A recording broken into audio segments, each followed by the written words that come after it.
Oke, bukan saya. Oke, bos. Siap. Assalamualaikum warahmatullahi wabarakatuh. Waalaikumsalam warahmatullahi wabarakatuh. Perkenalkan, nama saya Kalisa Suryanda. Dan ini ayah saya namanya Daniel Suryanda. Daniel Suryanda. Nah, hari ini kami pengen baca satu hadis. Masya Allah, satu hadis. Satu hadis ya, guys. One day, one hadis. One day, satu hadis. One day, satu hari, satu hadis. Nah, sekarang kami pengen baca ini. Dengerin ya, guys. baik, Bapak yang akan membacakannya ya. Baik. Assalamualaikum warahmatullahi wabarakatuh. Innal hamdalillah nahmaduhu wa nasta'inuhu wa nastaghfiruh wa na'udzu billahi min syururi anfusina wa min sayyiati a'malina may yahdihillahu fala mudhillalah wa may yudlilhu fala hadiyalah. Asyhadu an la ilaha illallah wahdahu la syarikalah wa asyhadu anna Muhammadan 'abduhu wa rasuluh. Ya ayyuhalladzina amanu taqullaha wal tanzur nafsum ma qaddamat lighadin wattaqullaha innallaha khabirum bima ta'malun. Teman-teman sekalian, sesuai dengan yang disampaikan Kalisa Suryanda, bahwasannya setiap hari insya Allah kita akan membacakan satu hadis dari kitab Syarah Riyadhus Shalihin. Kitab ini sangat kita anjurkan berada di setiap rumah keluarga muslim, karena di sini berisi dengan hadis-hadis syahid dari Rasulullah SAW.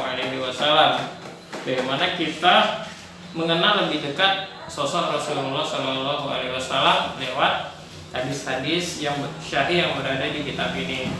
Baik teman-teman, langsung saja kita bacakan hadis-hadis dari kitab Syarah Riyadhus Shalihin.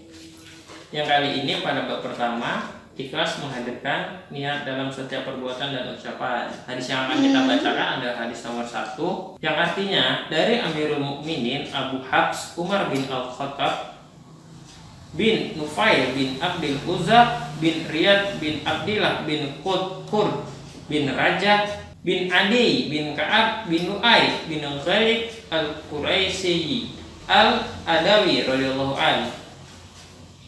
Ia bercerita, pada suatu hari aku mendengar Rasulullah Shallallahu Alaihi Wasallam bersabda, segala amal perbuatan tergantung pada niatnya, dan seorang itu akan memperoleh balasan sesuai dengan apa yang diniatkan olehnya. Barang siapa yang hijrahnya kepada Allah dan Rasulnya, maka hijrahnya itu kepada Allah dan Rasulnya. Begitupun barang siapa yang hijrahnya untuk kesenangan dunia yang hendak didapatkannya atau karena wanita yang akan dinikahinya, maka hijrahnya itu hanya kepada apa yang diniatkan. Kandungan hadis yang pertama, niat menjadi keharusan dalam suatu perbuatan, baik perbuatan itu merupakan tujuan utama seperti sholat maupun sekedar sarana atau perantara bagi perbuatan lainnya seperti taharah atau bersuci. Yang demikian itu disebabkan wujud keikhlasan tidak bisa tergambarkan tanpa disertainya.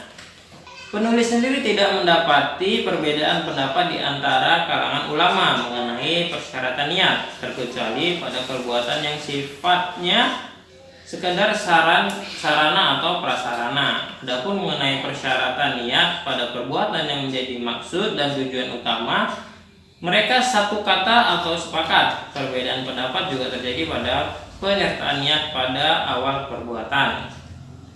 Yang kedua, niat itu tempatnya dalam hati, sehingga tidak perlu dilafazkan dengan lisan atau perkataan. Demikianlah kesepakatan para ulama dalam semua ibadah yang disyariatkan, seperti taharah, salat, zakat, puasa, haji, memerdekakan budak, dan jihad. Melafazkan niat dengan lidah atau perkataan adalah bid'ah yang menyesatkan.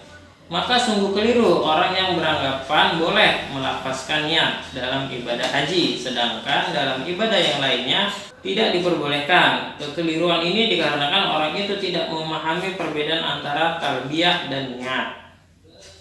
Ikhwan hukum niat, Syekhul Islam Ibnu Taimiyah menjelaskannya secara terperinci dalam risalah khusus. Penulis sendiri juga membahasnya secara luas dalam risalah yang diberi judul Ad-Durarul Mudhiyah fi Akhkamil Ikhlas wan Niyah. Dan yang ketiga, amal-amal salih harus disertai niat-niat yang baik. Niat yang baik tidak akan bisa mengubah kemungkaran menjadi kebajikan ataupun bid'ah menjadi sunnah.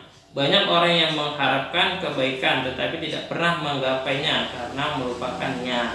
Yang keempat, ikhlas karena Allah adalah salah satu syarat diterimanya suatu amal. Sebab Allah Subhanahu wa taala hanya akan menerima amal yang diperbuat secara tulus dan benar. Tulus dalam arti amal itu dilakukannya karena Allah Subhanahu wa taala, sedang benar artinya amal itu dilakukan sesuai dengan sunnah Rasulullah Shallallahu alaihi wasallam yang sahih. Nah, demikianlah hadis nomor 1 dari kitab Syarah Riyadhus Shalihin pada bab 1, yaitu ikhlas dan menghadirkan niat dalam setiap perbuatan dan tindakan. Semoga menjadi amal kebaikan bagi kita semua. Subhanakallahumma wa bihamdika asyhadu an la ilaha illa anta astaghfiruka wa atubu ilaik. Assalamualaikum teman-teman. Sampai ketemu di video selanjutnya ya. Bagi teman-teman yang suka dengan video ini, silahkan like, jangan lupa subscribe dan bagikan video ini ya. Bagikan video ini, dadah teman-teman.